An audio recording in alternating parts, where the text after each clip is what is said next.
Well, Chairman, thank you for having this hearing. I apologize. I had another commitment earlier, so we didn't get to hear all the testimony, but we did have a chance to review it. And to me, this is ultimately about our competitiveness as a country. And we have kind of all the ingredients for a major problem here.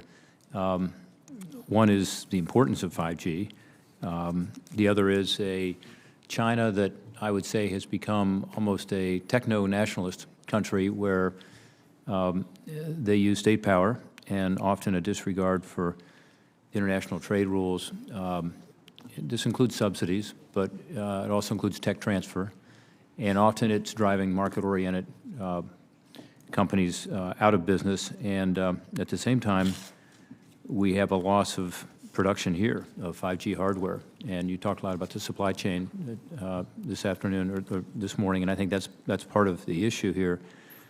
So in terms of being a driver for 21st century competitiveness, 5G just seems to me is very worrisome. By the way, we started an artificial intelligence caucus here in the Congress. We're trying to avoid getting sort of a decade behind on artificial intelligence, as in a sense why I think we have on 5G. So this hearing is really timely and really important. Commissioner, I was just listening to some of your responses, and by the way, I totally agree with you on the maps, and it concerns me because in rural Ohio, we have some areas that under the FCC map are said to have broadband capability, and they do not, certainly not for the school children, but also not for a lot of our small businesses that are eager to be able to expand in some of our rural areas, but are being told, you know, it's going to be a long time and a big expense to get the ability to have fast internet, so they tend to go to the urban areas. Therefore, Columbus is expanding substantially, but not Southeast Ohio. On the issue of Chinese technology being at the center of the 5G future, I think we can't concede that. We have to figure out how to deal with that. There are some non-Chinese 5G hardware providers, I'm told, but there's no provider of that hardware in the United States. Is that correct? That's correct. What policies do you believe we should adopt to promote the reshoring of this production? And do you believe the United States can rely on some of these non-Chinese suppliers as an alternative? Thank you for the question. First, I'm confident that we're going to figure a way to make sure that the United States succeeds. But here's some important data points. At the turn of the millennium, there were 13 big network equipment providers around the world. By the time the 4G revolution started, there were 7. Now we've got 3 or 4. And I think we have to be honest about the fact that we are allowing consolidation to take place among our largest wireless providers, and by doing that, we are reducing the number of providers that equipment manufacturers can sell to. It gets harder and harder to get into the business under those circumstances. That's a problem. So I think our way out is to instead focus on where we're best, which involves software. And so what we need to do now is what you've heard from some of my colleagues, and it's in my testimony, is we have to look at the radio access network and identify how we can introduce virtualization there. That would mean using off-the-shelf hardware, but its intelligence would come from U.S. sources and software. And I think that's where we need to focus our energies, and I'd like to see the FCC develop some test beds and policies to encourage that to happen. Can that be done with the current consolidation, or are you saying that these supply chains are necessarily limited because of the fewer buyers, customers?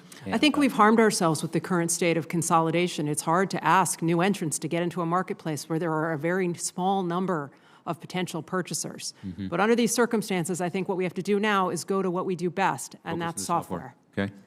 Let me touch quickly on standards. This is a topic that may or may not have come up here today, probably not, because it maybe seems a little esoteric, but I have raised this issue at the Belt and Road hearings we've had at the Foreign Relations Committee as well, because I think it relates directly to what is really happening out there on the international front.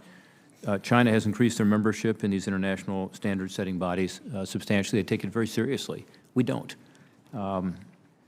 It doesn't mean that China is going to hijack all these international standard-setting bodies, but it does mean that our interests are not going to be well represented unless we begin to put more emphasis on it.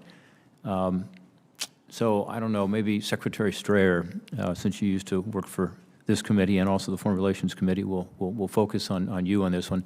In general, what do you believe the government can do to incentivize increased participation in international standard-setting bodies? And specifically, do you believe that by making it easier to to grant visas for foreign individuals to come to this country, that we could have more of these standards conferences in the United States, because we don't typically have them here anymore.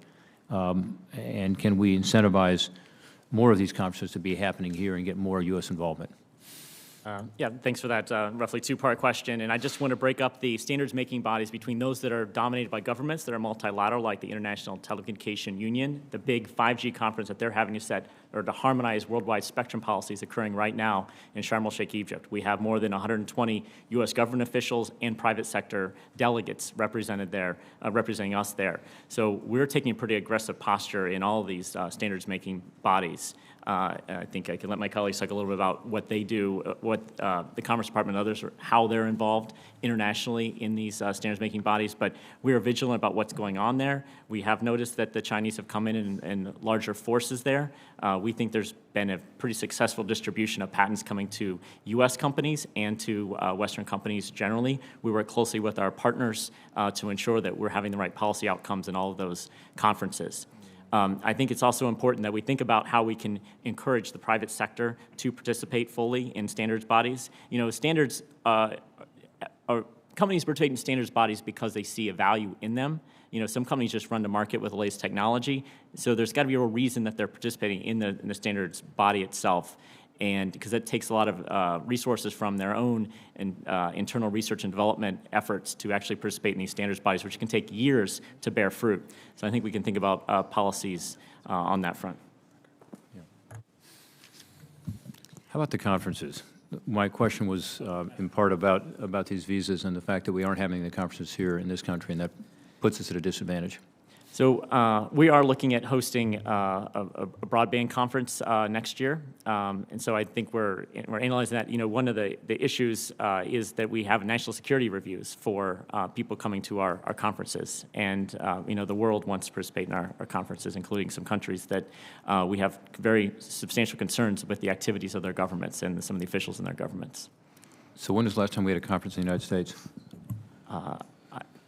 I know we had an ITU conference about 20 years ago. About 20 years ago? But that just one narrow sliver. But we have, you know, we host all kinds of meetings all the time here on a smaller delegation level. All of Western Hemisphere comes here to Washington for the pre-meetings for the larger global. Do you think it'd be helpful to have some of the global conferences here on standard setting? Yes, but I'm not sure that now that it's impeded by the visa issue. It is impeded by the visa issues. I don't know that it is. You're telling me this? I mean, well, we can look at. We're told that it is, and also we've got our standard settings on the private sector side. We have an issue of American participation that we got to address. So I hope you'll be doing that in your role. Thank you, Mr. Chairman.